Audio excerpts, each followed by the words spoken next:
Hi കൂട്ടുകാരെ, എല്ലാവർക്കും ഇന്നത്തെ എൻ്റെ പുതിയ വീഡിയോയിലേക്ക് സ്വാഗതം. അപ്പോൾ ഇന്ന് ഞാൻ എൻ്റെ ഉസ്താദിൻ്റെ ചെലവിൻ്റെ രാവിലത്തെ കുറച്ച് വിശേഷങ്ങളായിട്ടാണ് വന്നത്. അപ്പോൾ ഇത് തലേ ദിവസം രാത്രിയാണ് ഞാനിതൊക്കെ ഉണ്ടാക്കുന്നത്. അപ്പോൾ ചിക്കൻ കറിയും ഗ്രീൻ പീസ് കുറുമയാണ് ഉണ്ടാക്കുന്നത്. അപ്പോൾ അതിന് വേണ്ട സാധനങ്ങളൊക്കെ ഇതാ കുക്കറിലിട്ട് വേവിച്ച് വെച്ചിട്ടുണ്ട്. പിന്നെ അതിലേക്ക് ഞാൻ തേങ്ങാപ്പാൽ ഒഴിച്ച് കൊടുക്കുന്നു. അതേ ജാറിൽ തേങ്ങാപ്പാലാക്കി അതേ ജാറിലേക്ക് തന്നെ കുറച്ച് കൊട്ടയും അടിച്ചിട്ട് ചേർത്ത് കൊടുക്കുന്നുണ്ട്.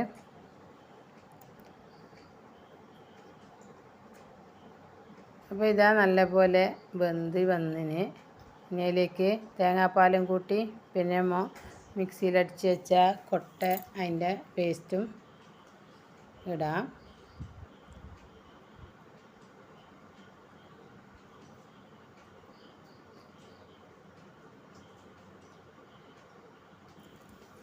പിന്നെ ഞാൻ അതിലേക്ക് ക്യാരറ്റ്,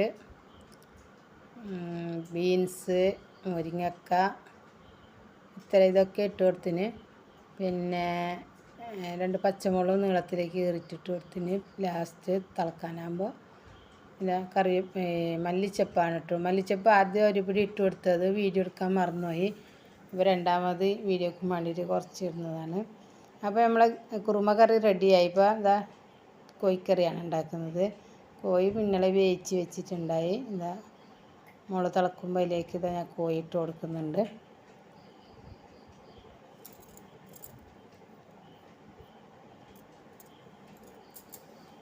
അങ്ങനെ നമ്മളെ കോഴിക്കറി ഇവിടെ റെഡി ആകുന്നുണ്ട്. ഇതിലേക്കും കുറച്ച് മല്ലിയില ഇട്ട് കൊടുക്കുന്നു. അപ്പോൾ ഇത് മുമ്പത്തെ ദിവസം രാത്രിയാണ് ഈ കറിയൊക്കെ ഉണ്ടാക്കുന്നത്. അപ്പോൾ കാലത്തെ എല്ലാം ഒന്നിച്ചിട്ട് ഉണ്ടാക്കാൻ പറ്റില്ല എന്ന് വിചാരിച്ചിട്ട് രാവിലെ ഞാൻ 2 തരം കറിയും ആക്കി വെച്ച്. ഇത് അപ്പത്തിനുള്ള അരി പോത്തുന്നുണ്ട്. സോഫ്റ്റ് ദോശയാണ്, അപ്പമാണ് ഞാൻ ഉണ്ടാക്കുന്നത്. അപ്പോൾ ഇനിതാ വേണ്ട അരി വലിയൊരു പാത്രം എടുത്തിന് അതിലേക്ക് ഇട്ട് കൊടുത്ത്. പിന്നെ ഞാൻ അതിലേക്ക് ഇടുന്നത് ചോറാണ്. എൻ്റെ കൈ കൊണ്ട് 2 പിടി ചോറ്, 4 ഗ്ലാസ് അരി ഇട്ടിന്.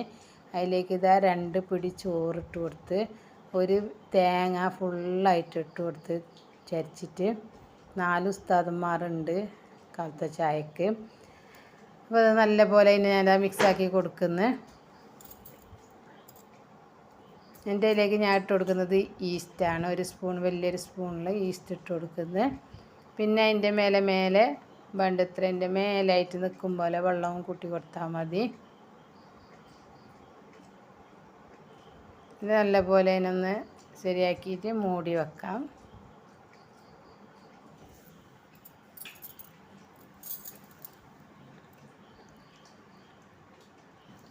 ഇങ്ങനെയൊക്കെ ചെയ്യുന്നതിലാണ് ഞാൻ കിടക്കുന്ന നേരത്ത് അതിനെ മൂടി വെച്ച്. പിന്നെ നെയ്പ്പത്തലാണ് ഉണ്ടാക്കുന്നത്. അപ്പോൾ നെയ്പ്പത്തലിന് വേണ്ടി ചോറിൻ്റെ അരി, ചോറുണ്ടാക്കുന്ന അരി ഉണ്ടല്ലേ, അതും പോത്തി വെച്ചിട്ട് ഞങ്ങൾ പോയി കിടന്നു. കാലത്ത് 4:30 മണിക്ക് എണീച്ചിട്ട് കൊച്ചിലേക്ക് വന്നു. എന്നിട്ട് നമ്മൾ രാത്രി മൂടി വെച്ചത് അതെന്തായാലും നോക്കാമല്ലോ. നല്ല പോലെ പോന്നിട്ട് വന്നിന്. നമുക്കൊരു മിക്സിൻ്റെ ജാറിലേക്ക് ഇട്ട് അരച്ച് കൊടുക്കാം. ഒരു ട്രിപ്പ് അടിച്ചിട്ട് എടുത്തിട്ടായിട്ടാണ് എനിക്ക് വീഡിയോ എടുക്കാൻ ഓർമ്മയത്. എന്തും അങ്ങനെ എല്ലാം മറന്നിട്ട് പോകുന്നു.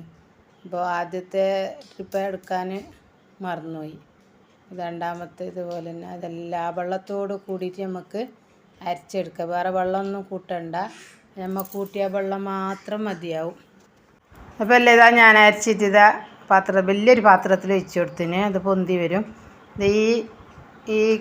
ഇതുപോലെ ഇത്ര ലൂസായിട്ടാണ് അരച്ച് വെക്കുന്നത്. എന്നിട്ട് നമുക്ക് മൂടി വെക്കാം. മൂടി വെച്ചിട്ട് 1 മണിക്കൂർ നേരം റെസ്റ്റ് ചെയ്യാൻ വെക്കാം.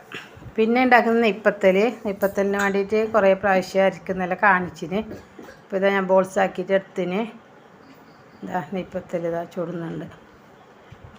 അത് നമ്മൾ എണ്ണയിലേക്ക് ഇട്ട് കൊടുത്തിട്ടാകുമ്പോൾ താനേ പൊന്തി വരും. നമ്മൊന്നും ചെയ്ത് കൊടുക്കണ്ട. ഇതായത് ഇട്ടിട്ടാകുമ്പോൾ അത് താനേ പൊന്തി വരും. പൂങ്ങലരിയിലേക്ക് ഞാൻ തേങ്ങാവും നീരുള്ളി പിന്നെ ജീരകവും ഇട്ടിട്ട് അരച്ചിട്ടെടുത്ത അതും അരച്ചിട്ട് പിന്നെ ഞാൻ അതിലേക്ക് മൈദയും റവ ഇട്ട് കൊടുത്തിട്ട് മിക്സ് ആക്കിയിട്ട് ചുട്ട അപ്പോൾ നല്ല ടേസ്റ്റ് ഉണ്ട് അതിന്. അപ്പോൾ ഇതാ നമ്മൾ നെയ്പ്പത്തലായിട്ടുണ്ട്. ഇനി നമുക്ക് ആ അരച്ച് വെച്ചത് എന്തായി നോക്കാം. മാഷാ അല്ലാ, നല്ലതുപോലെ ഇതാ പൊന്തി വന്നിന്. ആ പാത്രം നിറച്ചായിട്ടുണ്ട്. പൊന്തിയിട്ട് സൈഡിലെല്ലാം വന്നിന്. എന്താ ദോശയും അതേപോലെ നല്ല പോലെ സോഫ്റ്റായിട്ട് വന്നിന്. അപ്പോൾ ഇതാ തപ്പവും ചുട്ട് ഉസ്താദിൻ്റെ പാത്രം കൊണ്ട് വന്ന് ഉസ്താദിൻ്റെ പാത്രത്തിൽ കറി വിളമ്പുന്ന വീഡിയോ എടുത്തിന്. അപ്പോൾ ഇടുന്ന വീഡിയോ എടുക്കാനും മറന്നുപോയി. അപ്പോൾ ഇന്നത്തെ വീഡിയോ ഇത്ര തന്നെ. ഇനി അടുത്ത പുതിയൊരു വീഡിയോ ആയിട്ട് വരാം. എല്ലാവരും സ്കിപ്പ് ചെയ്യാതെ വീഡിയോ കണ്ട് പരസ്യം കണ്ട് സപ്പോർട്ട് ചെയ്യുക. ഇതുവരെ വീഡിയോ കണ്ട എല്ലാവർക്കും ഒത്തിരി താങ്ക്സ്. അടുത്ത വീഡിയോയിൽ കാണാം. Bye bye. Thanks for watching. പിന്നെ ഈ കറിയും അപ്പമല്ലോ തിന്നിട്ട് ഉസ്താദന്മാർ ചോദിച്ച് ഞങ്ങളോട്, നിങ്ങൾ ഹോട്ടലിൽ നിന്ന് വാങ്ങിയതാ ചോദിച്ച്. അത്രയും നല്ല ടേസ്റ്റ് ഉണ്ടായിനല്ലോ. അല്ല, ഞങ്ങൾ വീട്ടിൽ തന്നെ പുരയിൽ തന്നെ ഉണ്ടാക്കിയെന്ന് പറഞ്ഞ് അതൊരു നല്ലൊരു സന്തോഷമുള്ള കാര്യമാണ്. അത് നിങ്ങളോട് ഞാനിതാ പറഞ്ഞു എന്നേ ഉള്ളൂ. Bye bye.